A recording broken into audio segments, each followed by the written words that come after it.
la ciencia, el arte, la cultura, el deporte, la técnica, la poesía, la música y las letras en Presencia Universitaria, una serie de televisión producida por la Universidad Autónoma de Ciudad Juárez, mostrando un perfil del México moderno más allá de la frontera.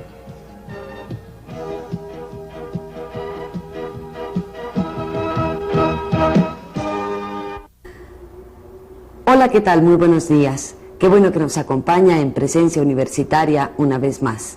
La Dirección General de Comunicación Social, dirigida por el licenciado Ernesto Lucero Talavera, y su equipo de reporteros, editores y guionistas han preparado un programa que deseamos sea de su agrado. Estaremos en las conducciones mi compañero Miguel Moreno, buenos días Miguel, y su servidora Susana Prieto. ¿Con qué iniciamos, Miguel?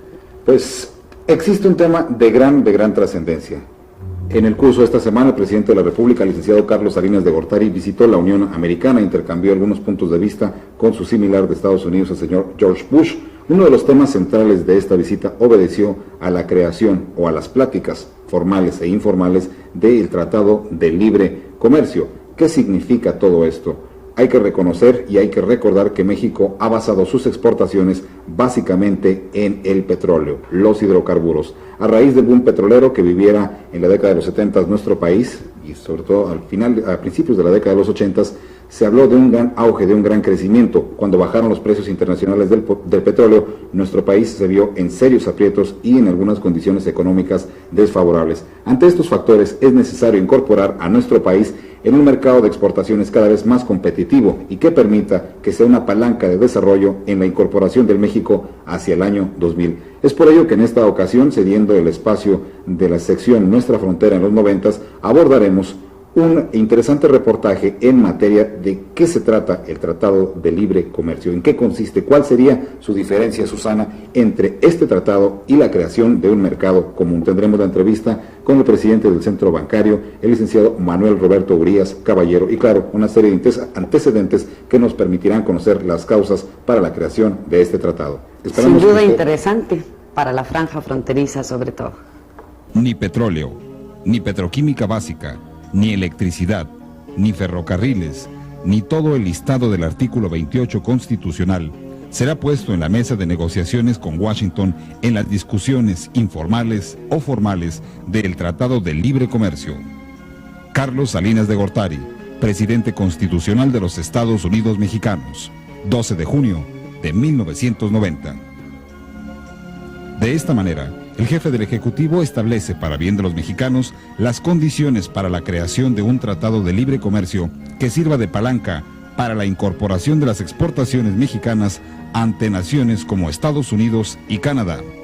Revisemos los antecedentes. A partir de 1960, la economía internacional ha experimentado sensibles cambios que tienen su origen principal en las transformaciones tecnológicas intensas, nacidas en gran parte por los adelantos científicos de la posguerra. B. La distinta capacidad relativa de los países de alta industrialización para aprovecharlas con fines productivos y de comercio. C. Fuertes fluctuaciones en la oferta y demanda de productos básicos, reflejados en sus precios y en los abastecimientos, petróleo, cobre, cereales, azúcar, café, etc. Y D. Las políticas monetarias y financieras que las principales economías industrializadas han seguido, cada una por su lado, con efectos recesivos en ciertos periodos, en especial sobre las economías de los países en desarrollo.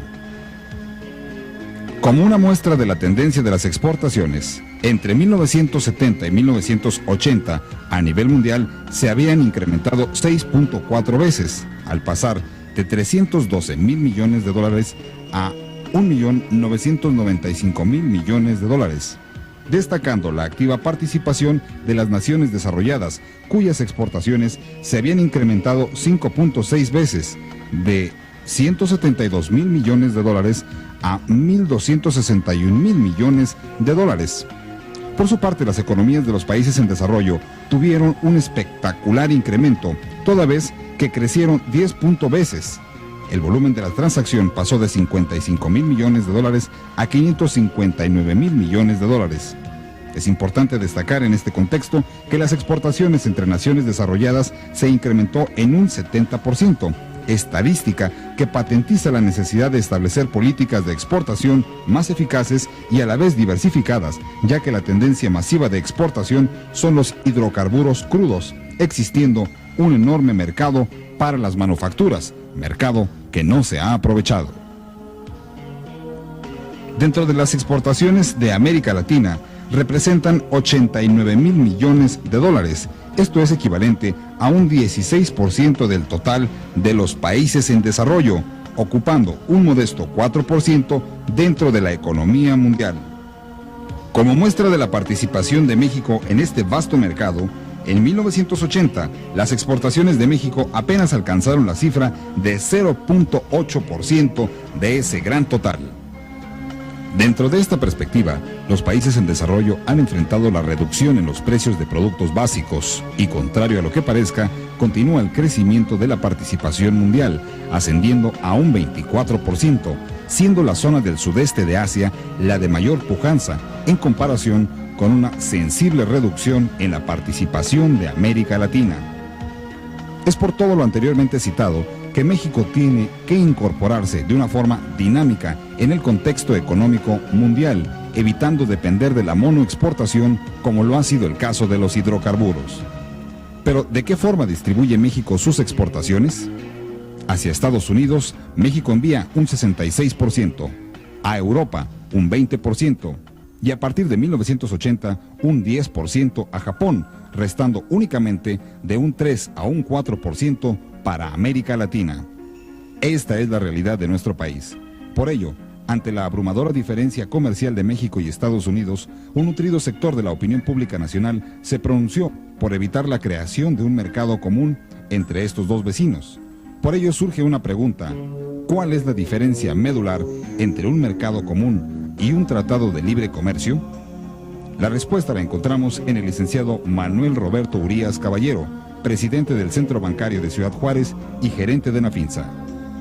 En un mercado común como el que existe en la Europa de estos días, se establecen medidas económicas, se establecen medidas de comercio prácticamente universales o para todos los socios de ese mercado común, y no se deja la libertad para que cada uno pueda establecer sus propias políticas o sus propias reglas, sino que se someten esas reglas o esas políticas a los intereses del mercado común, es decir, de todos los socios. De esa manera, si México participara en un mercado común, pues prácticamente cederíamos muchas de nuestras decisiones soberanas en materia de comercio exterior a las necesidades o a las características de otros países como Estados Unidos, como Canadá, que son muy distintos a un país como México. Tenemos características muy específicas que nos diferencian, tenemos problemáticas muy distintas, tenemos avance o desarrollo en los sectores también de muy diferentes magnitudes, y por consiguiente no podemos ceder esa parte de decisión soberana hacia un acuerdo que se pudiera manifestar como un mercado común. Esas fueron las características primordiales o fundamentales que en la consulta con el Senado de la República se arrojó la conclusión de que se hiciera mejor a través de un acuerdo de libre comercio, y que inclusive ha sido ratificada también por el organismo de los diputados.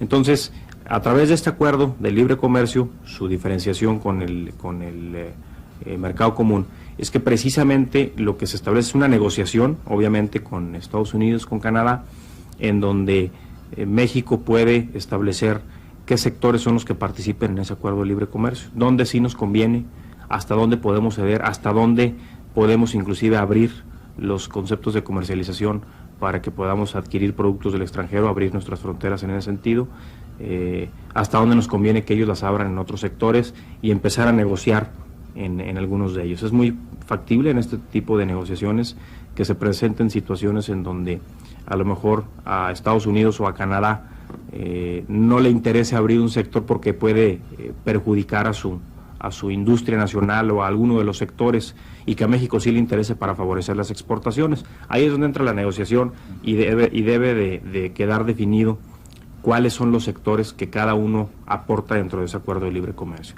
Una característica muy importante del acuerdo de libre comercio lo es precisamente el hecho de que se eliminen lo que se le ha denominado como barreras proteccionistas, que son pues prácticamente no arancelarias. Para que haya una libertad en la comercialización entre dos países, se requiere que haya reglas claras de operación, que haya apertura en la comercialización, y obviamente esto se da a través de una tarifa de aranceles. Es decir, si usted quiere traer algún producto de los Estados Unidos, si entra dentro de este acuerdo marco o acuerdo macro que se puede hacer con Estados Unidos, con Canadá, pues tendrá que pagar nada más el arancel, si entra en este concepto. Y lo que se trata de eliminar es precisamente que se vayan a dar cuotas de importación, como el que en muchos de los casos tenemos problemas para nuestras exportaciones hacia Estados Unidos, porque nos asignan una cuota.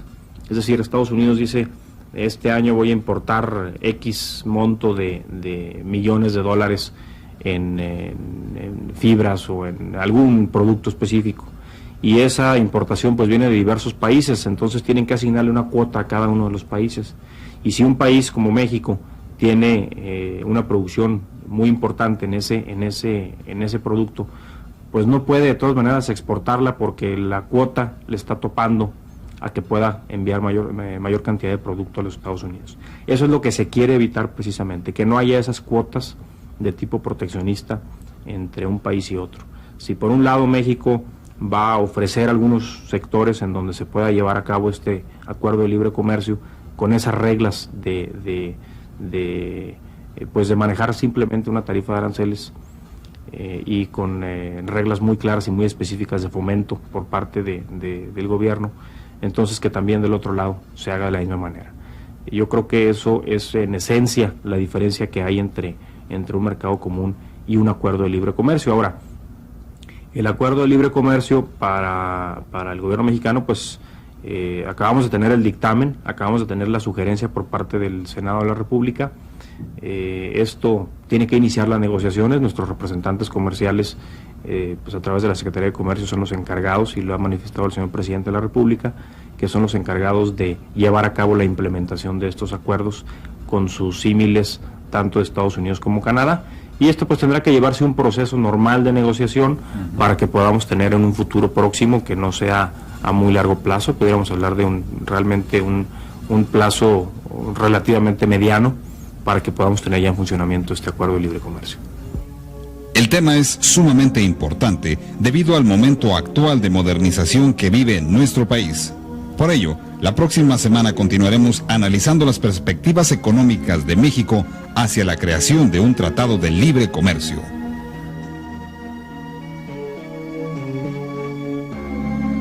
Como bien lo había adelantado nuestra compañera Susi Prieto, el equipo de Presencia Universitaria se trasladó hasta la ciudad de Hidalgo del Parral. El objetivo era brindarle a usted un conocimiento más amplio, profundo, de nuestro amplio y bellísimo estado, Chihuahua. En esta ocasión le vamos a presentar un reportaje que estamos seguros será de su agrado. Parral fue una ciudad que fue fundada en el año de 1631. Es una ciudad eminentemente colonial, pero usted sabe que no todos los edificios perduran. Uno de los puntos fundamentales que se tratarán en este reportaje, para el cual nuestro personal se trasladó a la ciudad de Parral gracias a las facilidades que otorgó el licenciado Ernesto Lucero Talavera, pues va a ser precisamente lo que se ha mantenido. Y lo que se ha mantenido básicamente en Parral, Miguel, son las iglesias, que son de la época colonial. 1631, fundación de Parral, y esta información más amplia para usted en Presencia Universitaria. Recorrer el estado de Chihuahua a lo largo de sus 247.807 kilómetros cuadrados representa uno de los retos más interesantes, si deseamos desde luego conocer un paisaje lleno de contrastes. Su territorio se encuentra a diversas altitudes que van desde los 200 hasta los 3.000 metros sobre el nivel del mar. Sin embargo, la mayor proporción de la superficie está entre los 1.000 y los 1.500 metros. 67 son los municipios que conforman esta enorme y próspera región, enclavados desde la Sierra Madre Occidental, zona desértica y la Mesa Central. El carácter de sus habitantes es franco, sencillo y hospitalario, y es que su ritmo de vida, alimentos sanos y la libertad civil proporcionan a los chihuahuenses excelente salud y facilidad para el desarrollo físico e intelectual.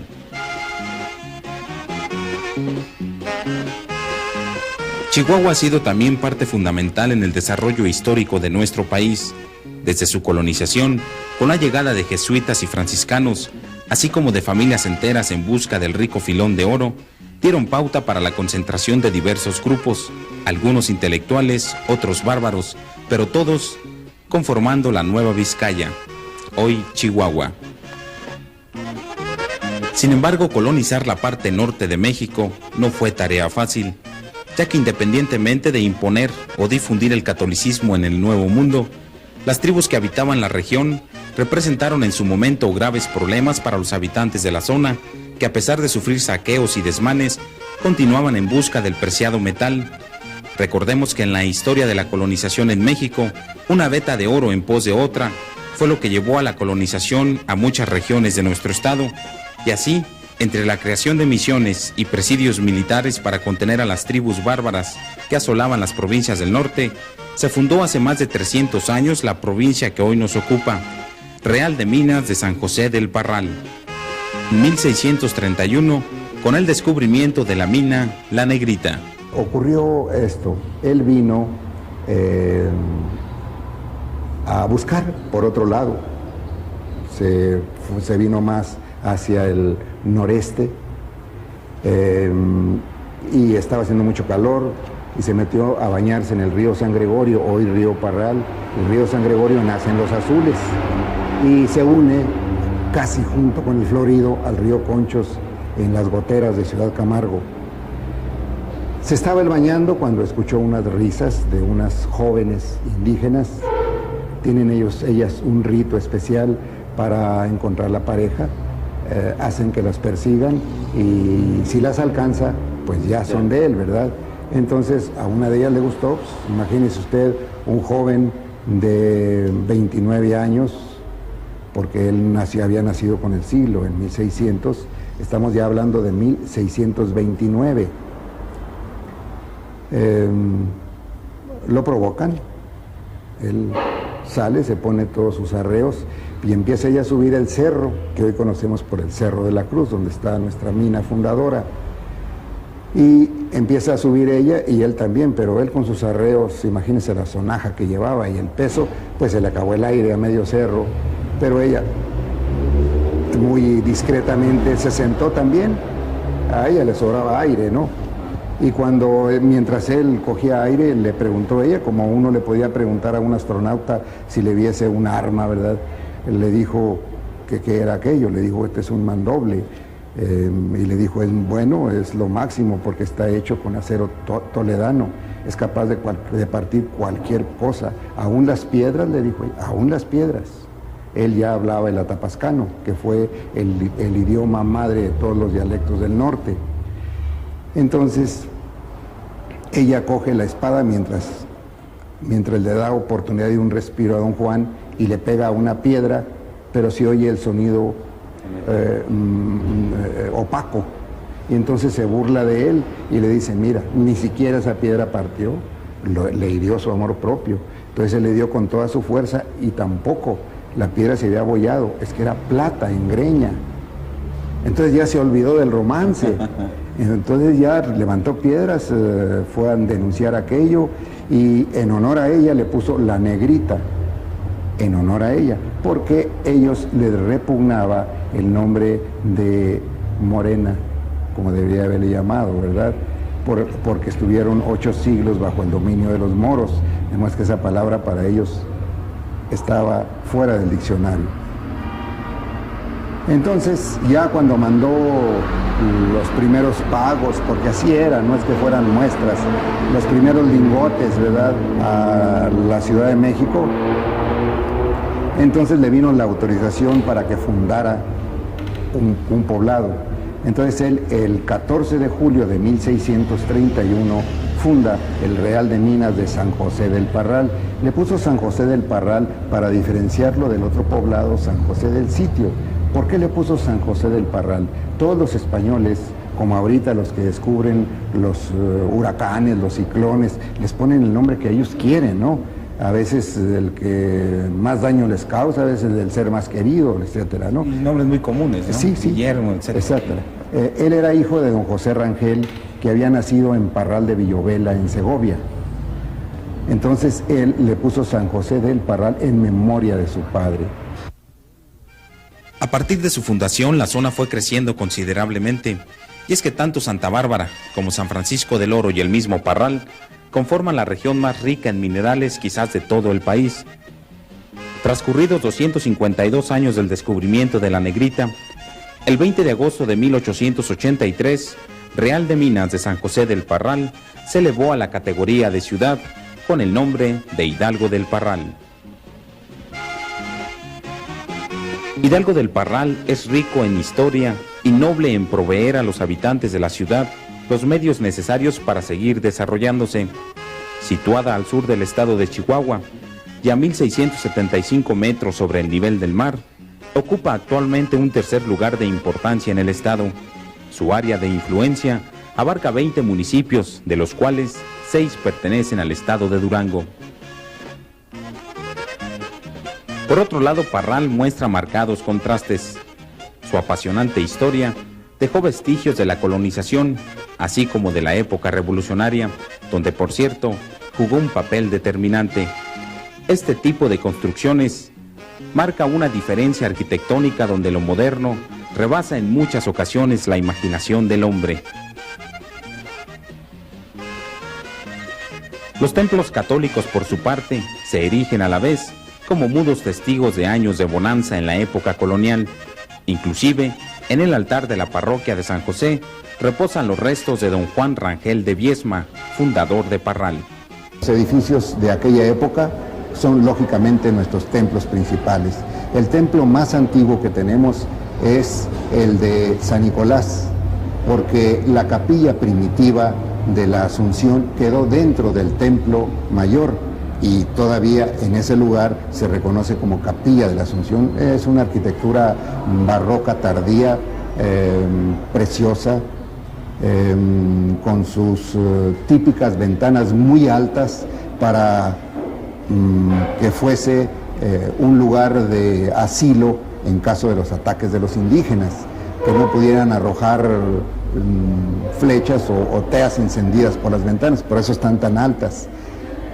De aquella época tenemos pues primeramente lo que fue la capilla de la Asunción, que como les digo quedó dentro del templo mayor. Luego se hizo el templo de San Nicolás, que todavía está abierto al culto. Y luego la capilla de Santo Tomás de Villanueva, que erigió doña Ana de Viesma en acción de gracias por el descubrimiento de la mina La Negrita. El tiro de la mina La Negrita no es el mismo tiro de la Prieta, sino que el tiro de La Negrita quedó a medio cerro hacia el este, donde está la colonia Talleres. Y en cambio el tiro de la Prieta, es que son 14 tiros los que tenemos en nuestro Cerro de la Cruz. Es el nombre correcto, Cerro de la Cruz. Cerro de la Cruz. Y ahí se encuentran varios tiros, como sí, varios tiros, pero de nuestra mina, nuestra mina madre. A la falda de ese cerro y a la sombra de ese cruz creció el Real de Minas de San José del Parral. Al este de la ciudad de Hidalgo del Parral existe un templo hermosísimo, singular, único. Su naturaleza pues nos recuerda épocas antiquísimas. Sin embargo, este templo usted lo puede disfrutar al este de la ciudad de Parral. Está enclavado en el populoso barrio o colonia de Fátima, y el templo lleva por nombre precisamente Nuestra Señora de Fátima. Tratar de describirlo por su belleza pues nos resultaría casi imposible. Sin embargo, las imágenes que usted está viendo en estos momentos corresponden al altar de este templo. Usted puede ver, tiene por ahí una construcción hecha a base de mármol. Un poco más hacia la izquierda podemos ver donde se tiene por ahí las hostias. Es un tronco. A ver si nuestra cámara pudiera hacer un close-up exactamente en la esquina a la izquierda de este bellísimo templo. Hay que combinar la genialidad de los arquitectos que en un momento determinado planearon este bellísimo templo. Les decíamos que donde se tienen las hostias el cuerpo presente de Cristo, dicen los sacerdotes, es un tronco perfectamente tallado. También vemos un poquito más hacia abajo del tronco, se ve por ahí una especie de banca, según nos comentaban hace un momento, es el confesionario, está hecho a base de pura piedra. En sí también, donde se tiene por ahí a los santos, también están montados sobre bases de troncos, lo cual representa algo único en su especie. A la derecha del altar, ya entrando un poquito más abajito del mismo, tenemos por ahí sobre un tronco montada la imagen de nuestro Señor Jesucristo. Es una obra bellísima. Yo no me imagino cuánto tiempo se tardarían en hacerlo. Dentro de la parte derecha del altar tenemos el órgano, de esos que en muy pocas ocasiones vemos ya, o muchos a lo mejor no los conocíamos, los órganos de viento, que obviamente la tecnología ha avanzado mucho y ya pocas personas cuentan con uno de ellos. La división entre el altar y donde pudiera estar la gente que viene a escuchar misa es a base de piedra y tronco, con una enorme cadena en el centro. Bellísimo, por cierto, el trabajo, perfectamente barnizado. Y en sí, si ustedes ven un poquito lo que es las paredes de este templo, están hechos a base de, ¿qué será? Colado de piedra. Imagínense nada más qué obra tan hermosa. Permítame recordarle, amigo televidente, que este templo es famoso en el mundo entero. Las vigas pues son de madera, y las lámparas, vamos a descubrir un detalle hermosísimo, detalles increíbles. Son pedazos de tronco, obviamente huecas por dentro, de ahí se les metió en los cables que llevarán la electricidad y finalmente para poner los sockets donde van los focos. Pero imagínense nada más, ¿cuántas lámparas ha visto usted en Ciudad Juárez? ¿Cuántas lámparas ha visto en Chihuahua y en el mundo entero de esta naturaleza? El templo, permítame recordarle, decirle que es pequeño, tiene capacidad para algo así de más de 200 personas. Y miren nada más qué belleza en los bancos, es piedra, que medirán aproximadamente unos 40 centímetros de altura cada banquito. Es pura piedra y arriba tienen su mosaico. Es una obra única en su clase y tiene un estilo bellísimo, por cierto. Todo aquí está hecho a base de piedra, de madera, de mosaico quizás por los bancos, pero lo cierto que quisimos llevarle estas imágenes porque estamos frente a uno de los templos más bellos, yo creo que del mundo entero. Único, ya lo decíamos al inicio, singular. También vemos por ahí, vienen algunas narraciones de las apariciones de la Virgen de Fátima, perfectamente encuadradas por ahí en madera, para no perder con ese estilo tan singular de este templo de Nuestra Señora de Fátima. Hidalgo del Parral y sus alrededores fueron testigos importantes también del desarrollo de la Revolución Mexicana de 1910, cuyo protagonista principal fue sin lugar a dudas el centauro del norte, Francisco Villa.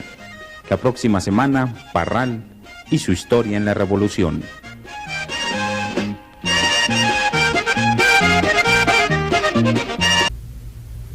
Buenos días, respetable público, compañeros universitarios, maestros y funcionarios de la Universidad Autónoma de Ciudad Juárez. Nuevamente tenemos la satisfacción y el orgullo de contar con nosotros con el señor Manuel Márquez, quien es jefe de grupo del FBI encargado de delitos de profesionales, en los que se encuentra el lavado de dinero, fraude y robo de instituciones bancarias, esto entre otras responsabilidades encargadas del Buró de Investigación. Para nosotros, la institución que se ha empeñado a través de las intenciones del ingeniero Alfredo Cervantes García por aumentar nuestro nivel académico, pues es la gran oportunidad para nuestros alumnos de Derecho que se encuentran aquí presentes, para las instituciones de investigación de la localidad, del Estado y federales, para que podamos adquirir una experiencia, aumentar nuestros conocimientos técnicos en el área de la investigación y del derecho. Es esta la gran oportunidad. Quiero agradecer, señor Márquez, en forma muy especial su asistencia, su participación, así como al señor director del FBI en El Paso, Texas, por las facilidades a ustedes que nos han proporcionado a esta universidad.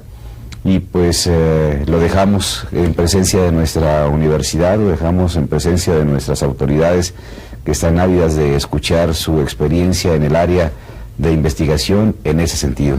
Le reitero mi agradecimiento en nombre del señor rector Alfredo Cervantes García y el mío propio de la comunidad universitaria.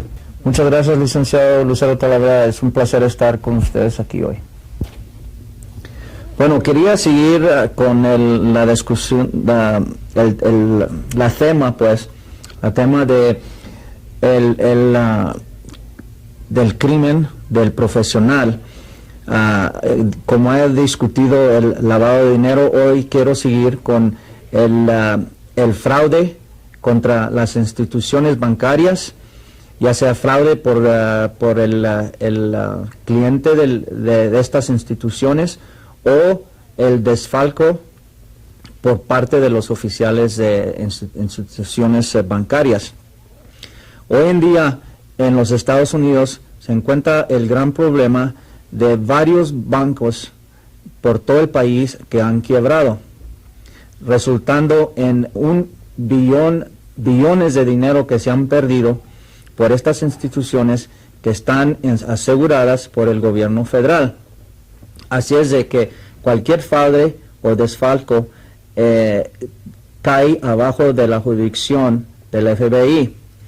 El momento que se da cuenta que un banco asegurado por una agencia, bueno, no una agencia, pero por la agencia federal encargada de asegurar a los bancos federales, inmediatamente se inicia una investigación para determinar si el desfalco por parte de los oficiales de estos bancos o el fraude por los clientes de estos bancos causó que los bancos quiebren. Por ejemplo, aquí en la frontera entre El Paso y Juárez, hoy en día tenemos aproximadamente 6 investigaciones donde 6 instituciones bancarias federales han quebrado, y por la mayor parte la razón de que estas instituciones han quebrado es por el desfalco de los fondos de estas instituciones por los oficiales de los bancos. Lo que se encuentra es de que los oficiales de estos bancos se hacen negocio con amigos o socios profesionales donde se prestan grandes cantidades de dinero y realmente no siguen la póliza de la institución para que estos préstamos sean aprobados realmente como deben de hacer. Al momento de que se consigue el dinero bajo un préstamo, se pasan varios años, meses o años, donde el dinero no se regresa o ya digamos no se paga para atrás al banco. Varios de estos tipos de préstamos por oficiales de estas instituciones y el dinero que se pierde, que son en las cantidades de millones de dólares, son lo que causan que quiebren estos bancos en la frontera. Por ejemplo, ahorita una de las investigaciones que tenemos pendientes, no puedo mencionar nombres, pero puedo decir que en este banco que quebró, oficiales fueron responsables por haber aprobado como 8 millones de dólares en préstamos a varias personas y grupos donde realmente no se expectaba que estos préstamos se iban a pagar o el dinero iba a regresar con interés al banco. También hay situaciones donde clientes del banco pueden cometer fraude ellos mismos sin el conocimiento pues de los oficiales del banco.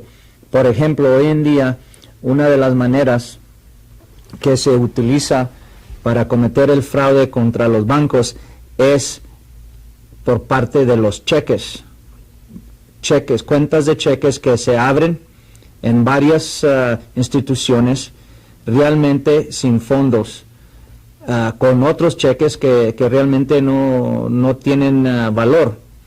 Y por ejemplo, yo voy y deposito un cheque en un banco, digamos en el oeste del Paso, por $10,000, hecho en un banco afuera de la ciudad o afuera del estado. Normalmente el plazo de tiempo para que este cheque llegue al banco donde está hecho dura aproximadamente de 1 a 2 semanas. Bueno, durante este tiempo, la persona comienza a sacar dinero o hacer cheques por mercancía en varias tiendas, sabiendo bien que el cheque que depositó en la cuenta que abrió en la institución que es una víctima no tenía valor. Realmente este fraude no es de gran cantidad de dinero, pero ha habido ocasiones donde sí realmente una persona puede cometer un fraude también con el conocimiento de uno de los oficiales del banco, donde pueden cometer el fraude y sacar miles o millones de dólares. Este problema se encuentra hoy en día por todo el país de los Estados Unidos, pero realmente en el estado de Texas es un problema grandísimo. El FBI ha iniciado grupos de investigadores en todas las ciudades grandes en el estado de Texas, mayores pues del estado de Texas, por ejemplo, en la ciudad de Houston, la ciudad de San Antonio, la ciudad de Dallas especialmente, donde hoy en día se estima que se ha perdido por el quiebro de bancos millones de dólares en esa ciudad. Y por supuesto aquí en El Paso, Texas. Y en estas ciudades que he mencionado hay oficinas de centro de dirección del FBI, y es donde se localizan las investigaciones por parte de la agencia. Este problema, yo creo, la agencia piensa que realmente no va a parar, sino que va a crecer simplemente por la situación económica que se encuentra en los Estados Unidos y en el negocio de los profesionales.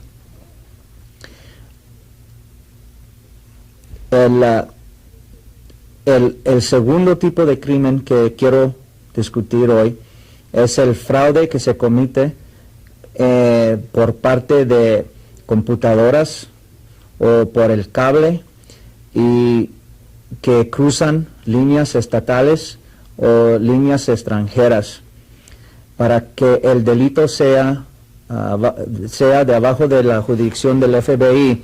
El fraude tiene que ocurrir en 2 estados o entre 2 países para que la investigación sea clasificada federal. Por ejemplo, ha habido varias ocasiones donde gente mexicana trata de invertir su dinero en acciones o negocios americanos, y varias personas toman esta oportunidad para tratar de cometer un fraude contra las personas que tal vez no reconozcan cómo estos negocios o inversiones se manejan en los Estados Unidos. Ahorita, por ejemplo, en El Paso tenemos una investigación pendiente, y también no puedo nombrar nombres, pero se encuentra una investigación ahorita pendiente donde varios mexicanos han perdido realmente millones de dólares en una compañía americana donde invirtieron su dinero con la garantía que iban a recibir un interés en sus inversiones más grande que realmente el gobierno o los negocios en los Estados Unidos estaban ofreciendo en ese tiempo. Y lo que causó es de que esta gente, viendo el interés que tal vez podían conseguir con su dinero, invirtieron su dinero con esta compañía bajo información que no era verdad, pues de parte de los negociantes que tenían este negocio. Y lo que sucedió es de que todas estas personas que invirtieron su dinero perdieron sus inversiones o sus acciones que compraron entre esta compañía. Realmente cuando el FBI se dio cuenta que esto había ocurrido, iniciamos una investigación y hasta este día se encuentra pendiente, donde varias personas cometieron fraude y hicieron, los mexicanos cometieron sus inversiones, su dinero a estas inversiones y realmente no eran buenas. Así es de que este es otro tipo de fraude que nosotros investigamos de parte de los profesionales.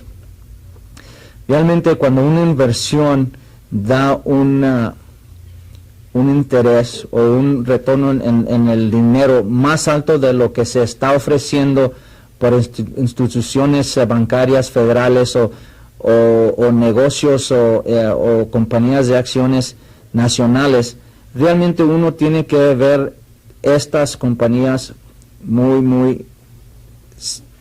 con mucho cuidado, porque realmente una persona puede pasar y ser una víctima de parte de un fraude y va a perder su dinero. Son varios los tipos de fraudes que se pueden cometer contra el público, pero realmente el crimen que nosotros nos dirigimos en el FBI, porque nuestros recursos, ya sea de gente, de dinero, de equipo, están limitados, nosotros nos dirigimos a las personas del profesionalismo que cometen este tipo de delitos, ya sean abogados, doctores, ingenieros, funcionarios bancarios de alto nivel, gentes que cometen fraudes o desfalcos contra instituciones bancarias en cantidades de millones de dólares. Realmente este tipo de investigación duran, el plazo más o menos es de 1 año a 3 o 4 años. Y el Congreso de los Estados Unidos reconoció esto recientemente, donde iniciaron acción y pasaron una nueva ley federal donde el plazo de cuando se comete el delito hasta que se le traiga cargos o procesamiento a una persona, normalmente en el sistema federal son 5 años. Pero como expliqué hace rato, como estas investigaciones son tan difíciles y duran tanto tiempo para que se terminen, nos dieron a los agentes federales, el Congreso nos dieron otros 5 años. Así es de que ahora el plazo desde cuando se comete el delito, el fraude, hasta cuando se le traiga a uno los cargos, el plazo es de 10 años, porque han reconocido el gobierno federal que este tipo de investigaciones son difíciles y realmente, uno de los elementos de este tipo de crimen es de que tratan de esconder lo que ha pasado, tratan de darle a la víctima razones que la víctima tal vez no sabe, pues, que un fraude se ha cometido contra él o ella. se ha dado cuenta el público aquí en esta frontera, donde sí se han cometido varios delitos que están abajo de investigación, que realmente las víctimas no sabían que habían sido víctimas de un fraude. Así es de que esa es una de las cosas difíciles que nosotros encontramos cuando iniciamos una investigación de este tipo. Ahora, mencioné el crimen, el fraude por computadora. Esto también es muy difícil y se necesita una persona profesional que esté bien preparada, que sepa cómo funcionan las computadoras para poder comprobar en corte que un delito ha sido cometido, quién lo hizo y cómo lo hizo y quiénes son las víctimas y qué tanto dinero se perdió. Como dije inicialmente cuando comenzamos esta conferencia, que cuando se comete un delito, por ejemplo, que normalmente se encuentra todos los días como un robo de banco, la investigación inmediatamente se inicia para identificar el que se robó el banco, pero sin embargo en el crimen del profesional todos saben quién fue el que cometió el fraude. Lo que es difícil es comprobar qué fue lo que pasó, cómo cometió el fraude, cómo les quitó la propiedad o dinero a las víctimas. Les doy un ejemplo de parte de un desfalco que se cometió en un banco en una ciudad mayor en los Estados Unidos. Este banco, Banco Internacional, con millones miles, digamos, de cuentas por personas particulares. Pues este oficial de este banco, y no era de nivel alto, pero sí estaba muy listo, comenzó a pensar qué tanto dinero podría sacar él del banco con la computadora y sacando dinero de las varias cuentas que se encontraban en este banco y depositándolas en la cuenta de él en este mismo banco. Y también el elemento que dije, que realmente nadie sabe que está pasando un fraude.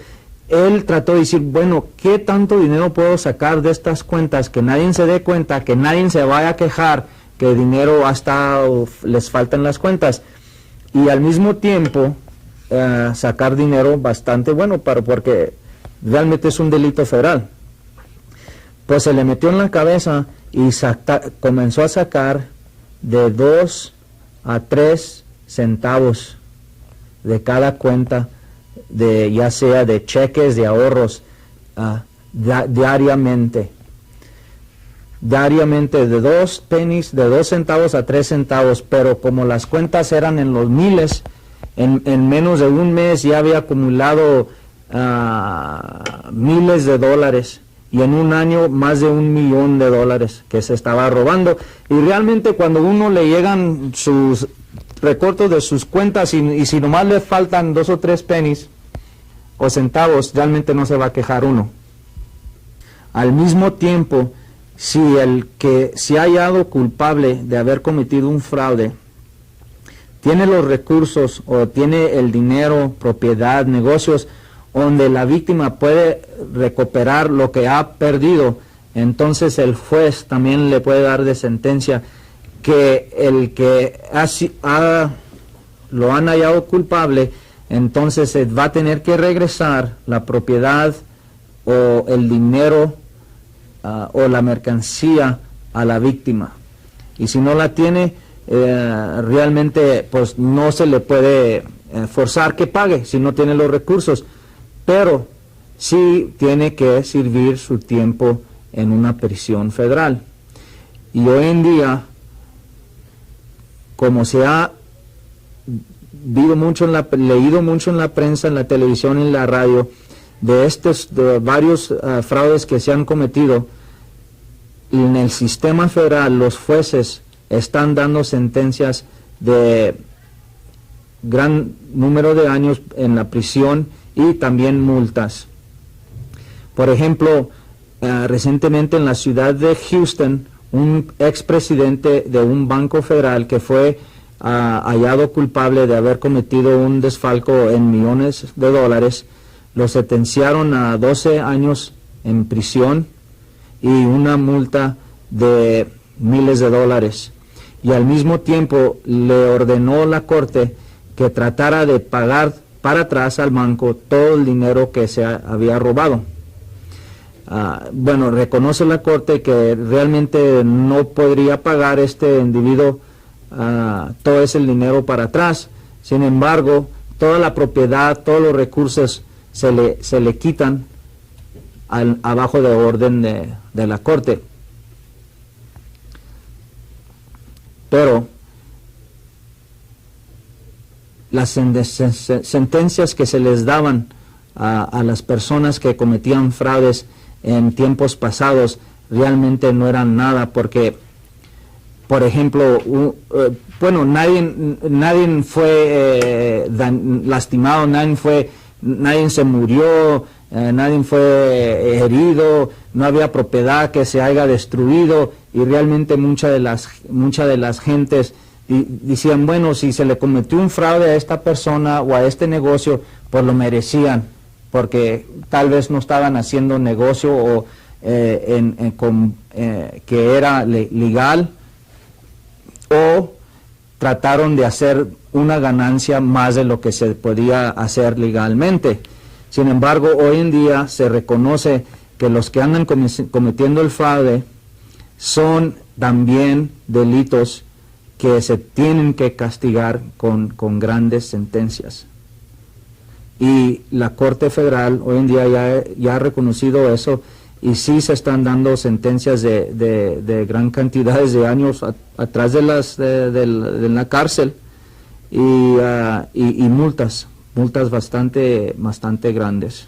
Bueno, y el FBI trata también de prevenir que los fraudes que se cometen contra las instituciones bancarias y las compañías que venden y compran acciones, y también las compañías de mercancía o el público en general, que no sean víctimas de fraudes. El FBI da varias presentaciones anualmente a las asociaciones de bancos, de compañías de inversión, y también a las varias compañías de mercancías que pueden ser víctimas de fraudes. Al mismo tiempo, el director de la oficina de cada de las 59 oficinas del FBI, da varias entrevistas a la prensa donde informa al público en general también tocante varios fraudes que se pueden cometer contra el público. Y así termino mi presentación hoy, y le quiero dar gracias al licenciado Lucero Talavera por haber extendido una invitación al FBI para venir a participar aquí a la universidad. Muchas gracias.